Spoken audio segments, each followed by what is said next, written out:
como decía Humberto, vamos a conversar sobre algunos aspectos destacados de los cambios que plantea el proyecto en análisis respecto del monotributo, ¿sí?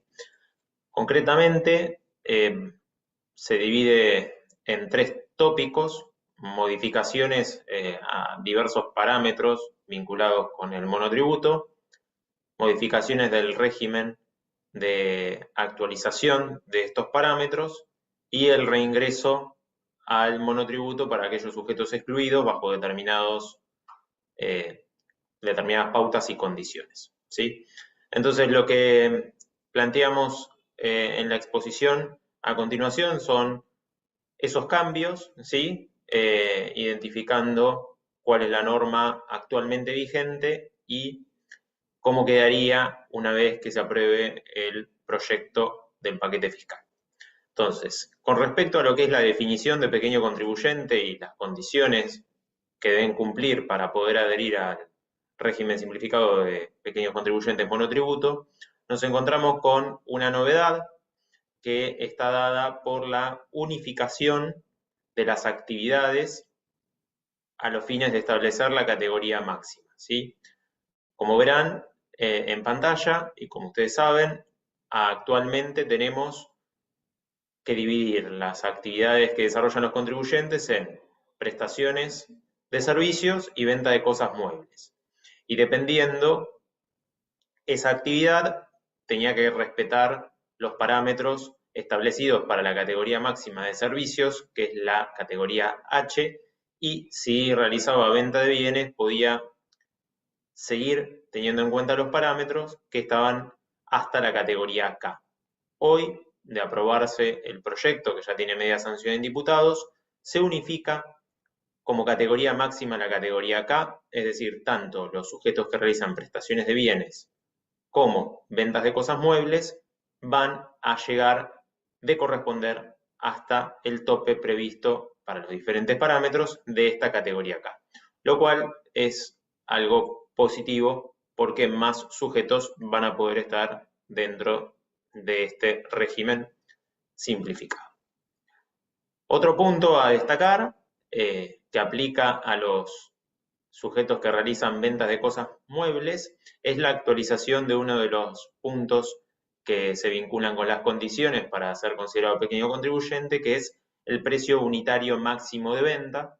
¿Sí? Se eleva este precio unitario, que actualmente está en 180.589 pesos, pasaría a 385.000 pesos. Como ven, ya en este punto comenzamos a ver las actualizaciones de los importes que venían con, digamos, atraso, fundamentalmente por lo que es la mecánica de actualización que tiene actualmente la norma, que es la variación del índice de movilidad. Es decir, todos estos parámetros se actualizaban por el índice de movilidad jubilatoria y ya vamos a ver que fue muy baja esa variación en el año 2023 y naturalmente impactó en la actualización de los parámetros si tenemos en cuenta la inflación que tuvimos a lo largo del año.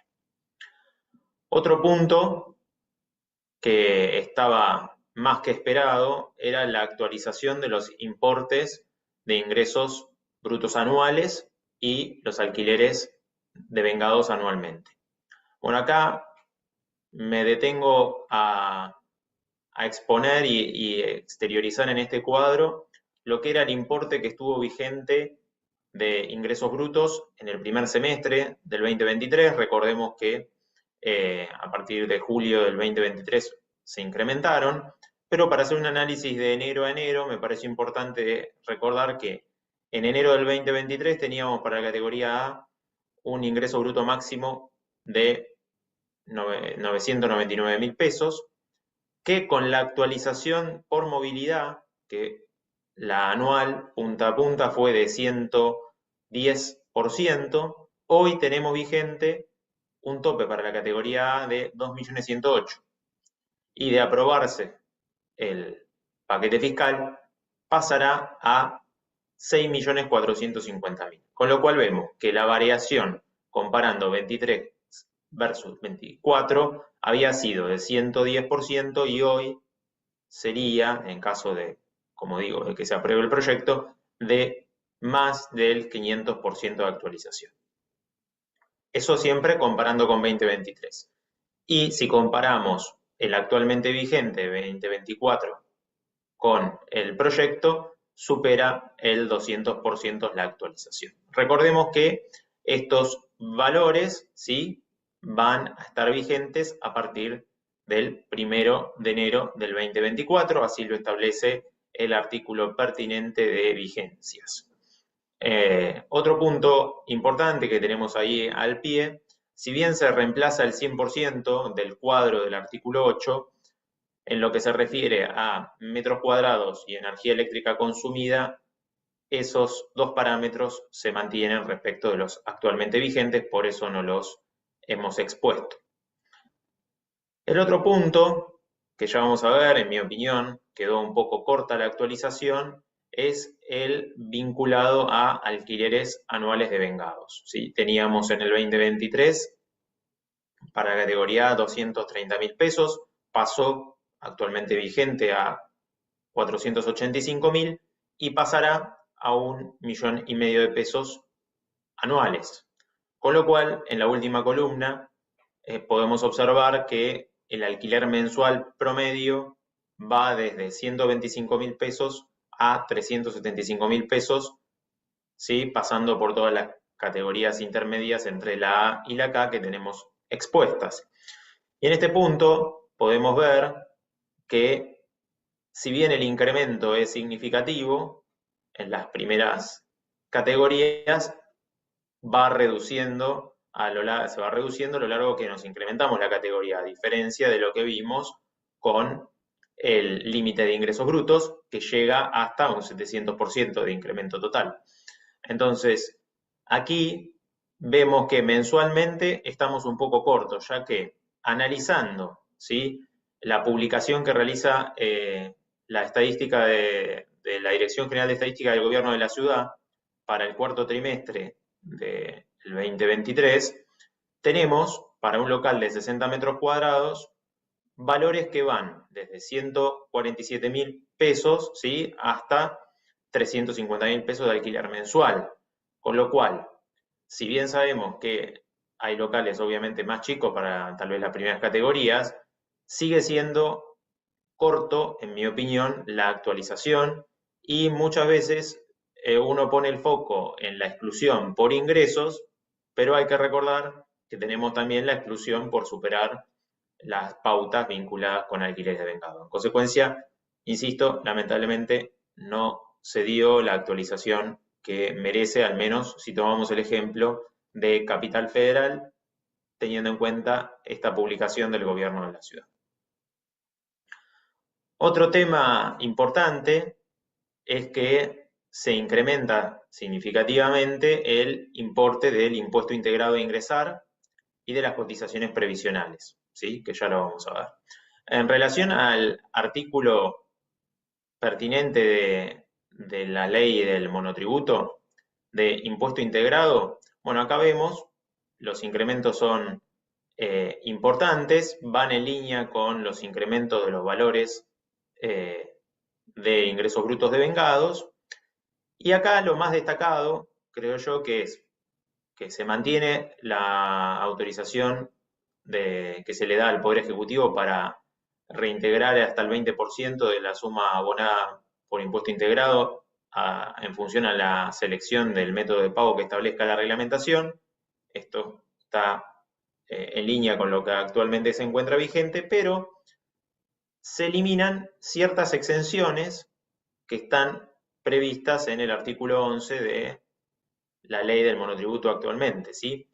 Y concretamente son beneficios que tenían algunos contribuyentes que realizaban la actividad primaria, ¿sí?, que si estaban en la categoría A no tenían que ingresar el impuesto integrado. Después, los contribuyentes del régimen simplificado para pequeños contribuyentes que estén adheridos al régimen nacional de efectores de desarrollo social y economía social, también se deja sin efecto la exención respecto del impuesto integrado cuando estaban en la categoría A. Y una de las exenciones relativamente nuevas que había aparecido allá por el 2022 era que aquellos sujetos que estaban encuadrados en las categorías A y B no iban a ingresar el impuesto integrado, a excepción que tuvieran ingresos derivados de los puntos que tenemos acá: cargos públicos, empleo, relación de dependencia, locación de bienes muebles o inmuebles.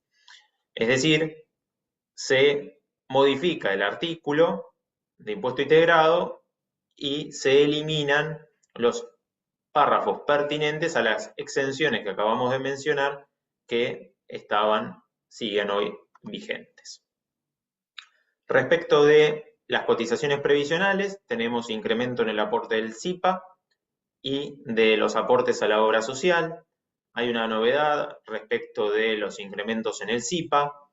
Estaba previsto actualmente y es el incremento de los importes en un 10% respecto del importe de la categoría anterior, pero era para todas las categorías en la norma actual. Bueno, acá el cambio se da que para las primeras categorías el incremento es del 10% y a partir de la categoría G el incremento en el aporte al SIPA pasa al 40%.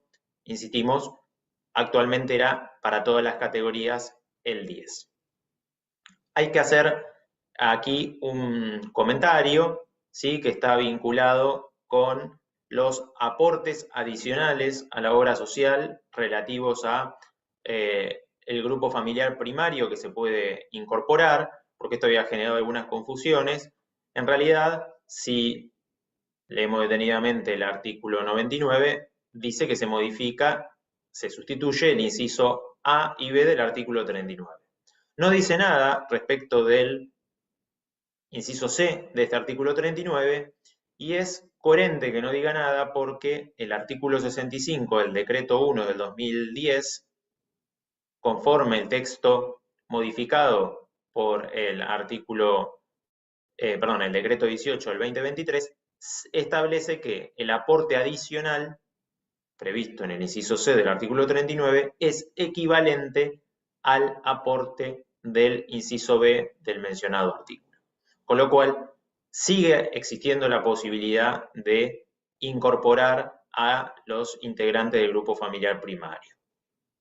Y por último, con relación al tanto el incremento del impuesto integrado como de las cotizaciones previsionales, estos nuevos valores van a estar vigentes a partir del mes inmediato siguiente al que se publique en el boletín oficial, ¿sí?, la ley, una vez que esté sancionada. Como dijimos al comienzo, se unifica la actividad de servicios y de venta de bienes. En consecuencia, se realizan algunas adecuaciones con respecto a lo que es las causales de exclusión, ¿sí? El inciso A del artículo 20 del anexo de la ley del monotributo, había una disquisición entre la categoría H, porque era para servicios, y la categoría K, con lo cual se unifica este punto a la categoría K. Lo mismo con respecto a los parámetros físicos, los llevan a la categoría K, y en igual sentido con relación a los topes, ¿sí?, del 80%, cuando había compras que superaban el 80% en el caso de venta y el 40% en el caso de prestaciones de servicio, estaba referenciado a la categoría H y K dependiendo de la actividad desarrollada. Ahora queda todo referido a la categoría K. Modificaciones al régimen de inclusión social y promoción del trabajo independiente. Aquí se adecúa en línea con lo que se hace para el régimen general, por decirlo de alguna manera, del monotributo, el incremento de los importes relativos a el monto máximo que podemos facturar a determinados sujetos cuando hacemos reiteración de operaciones, que pasa de 48.000 a 105.000 pesos, y con respecto a el importe vinculado con el inciso en análisis del artículo 32 en análisis, pasa de 240.000 a 520.000. Después, acá tenemos que hacer un un alto en relación a lo que es el régimen de inclusión social y promoción del trabajo independiente y los asociados a las cooperativas de trabajo, ¿sí?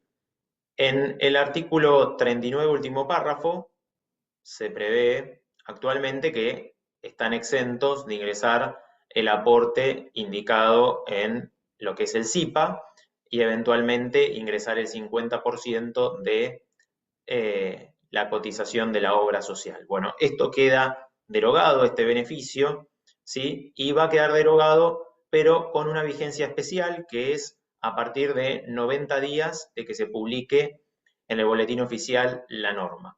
En concreto, no se deroga el régimen o la posibilidad que los asociados a cooperativas se incluyan al monotributo, sino el beneficio vinculado a la exención de las cotizaciones previsionales. Y similar naturaleza respecto de lo previsto en el artículo 47 para los asociados a cooperativas y el artículo 48. Bien, así estamos con ese punto y después hay una modificación del artículo 49 relacionada con las modificaciones que comenté anteriormente que prefiero pasar por alto para llegar a algo que es, en mi opinión, muy importante y muy alentador, que es la modificación de la pauta de actualización de los parámetros del régimen simplificado, ¿sí?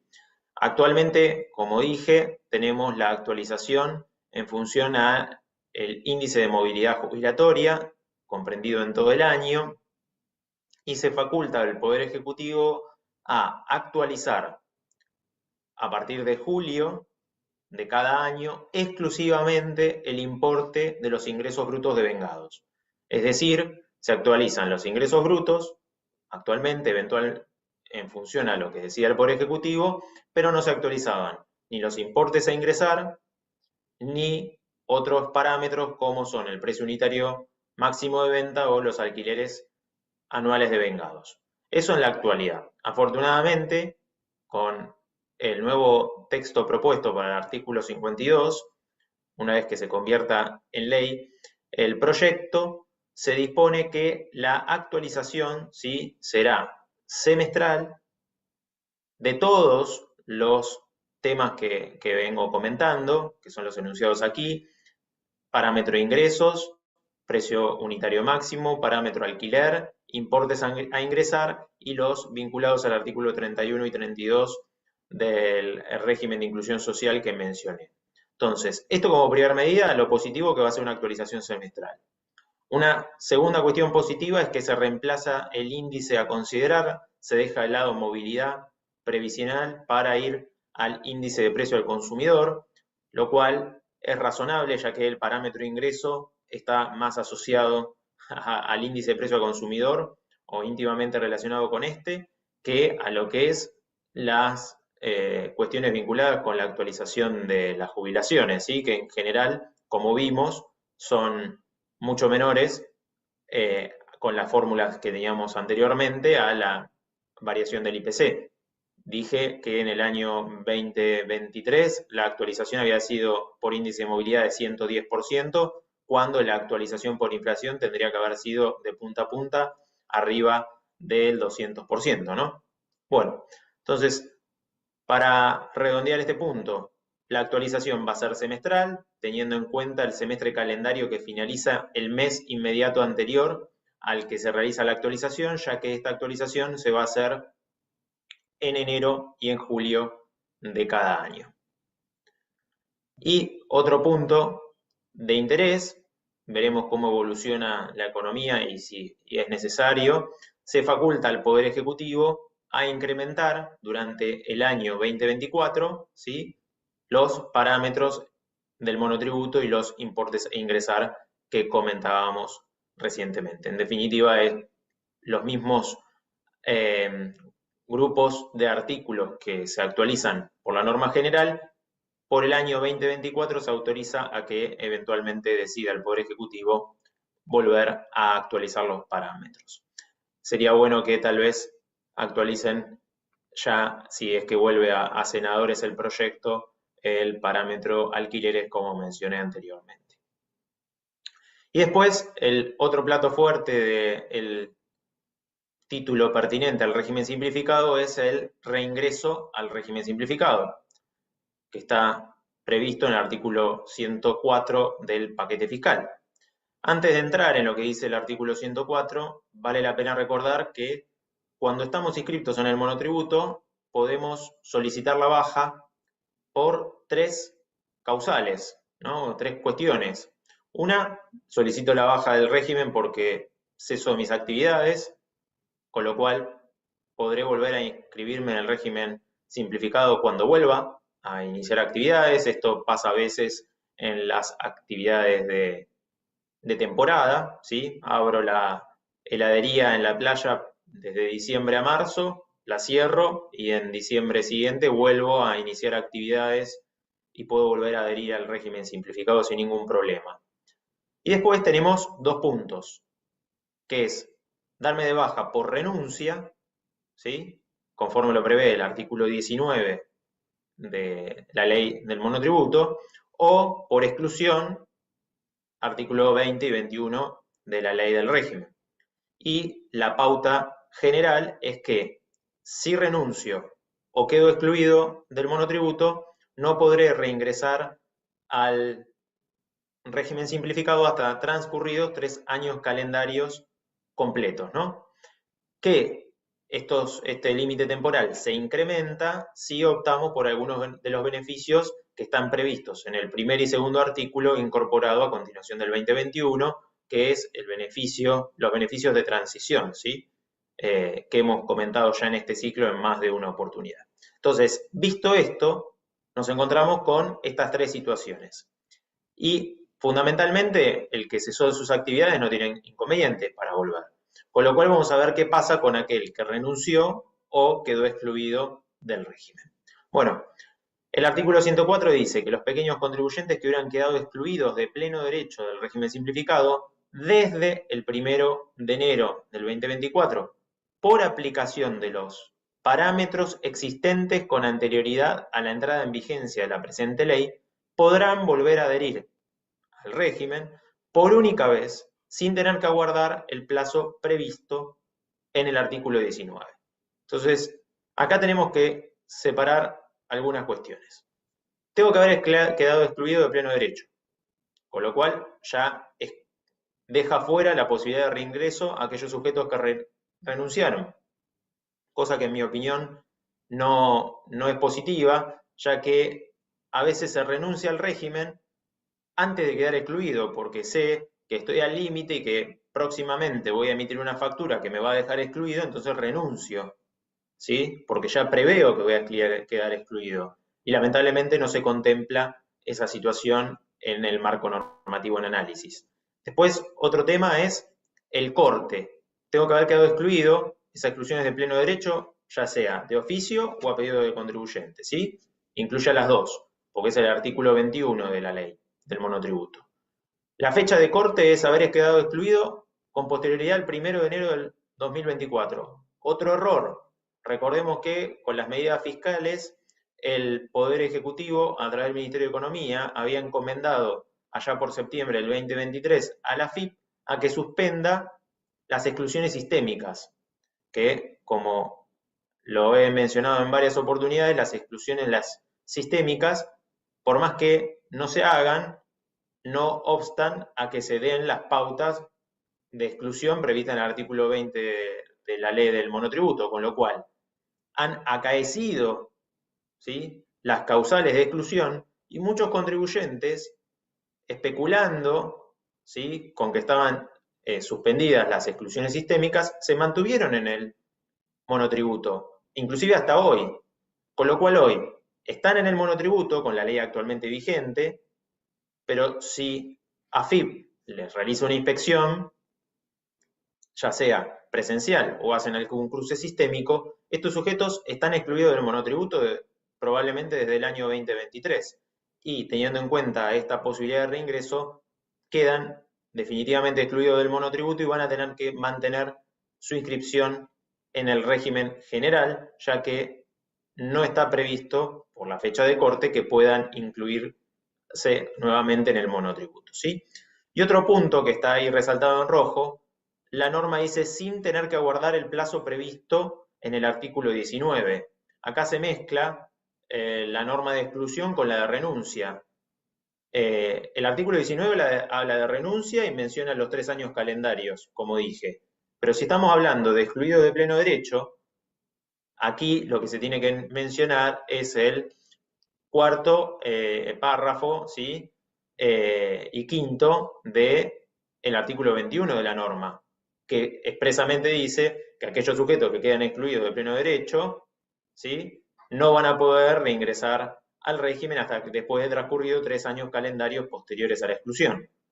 Y tenemos que agregar el quinto párrafo, porque es el que incorpora que tendré que esperar un año después de que deje de usufructuar los beneficios de transición incorporados, como dije, en el artículo primero y segundo a continuación del 21. Como vemos, es un aliciente esta posibilidad de reingreso, pero en mi opinión muy acotada y se tendría que haber tomado en consideración lo que fueron las leyes 27.618 y 27.639 del año 2021, en el cual se preveía el reingreso a todo aquel sujeto que había sido monotributista en un momento dado y que había dejado de serlo por alguna de todas las causales de exclusión previstas en el artículo 20 o en su defecto renunciado, porque aquí solo puedo volver al monotributo si excedí los parámetros, ¿sí? Existentes con anterioridad a la modificación. Entonces estamos hablando de los parámetros ingresos, alquileres o precio unitario máximo. Pero, por ejemplo, si quedé excluido por el ajuste de depósitos bancarios, no puedo volver al régimen. Si quedé excluido por superar las unidades de explotación, no puedo volver al régimen. Entonces, bueno, lamentablemente es bastante escueto este beneficio, reitero, en mi opinión. Así que bueno, hasta aquí lo que tenemos para decir con relación al reingreso. Y por último, la vigencia. Como dije, en términos generales la vigencia es desde la fecha de publicación en el boletín oficial de la ley, salvo los vinculados a los artículos vinculados a parámetros que entrarán en vigencia a partir del 1 de enero del 2024, aclarando este artículo 105 del paquete fiscal que estas modificaciones no darán derecho a reintegro de suma alguna que haya abonado el contribuyente. Concretamente ahí puse el ejemplo, un sujeto que ha venido pagando el monotributo en la categoría F va a estar, cuando se apruebe la ley, en la categoría B, con lo cual de enero hasta que entre en vigencia la norma estuvo pagando un importe que es superior al que va a comenzar a pagar próximamente. Bueno, eso que pagó en exceso no tendrá derecho a reintegro. Ahora sí, muchas gracias a todos y quedo atento a las preguntas.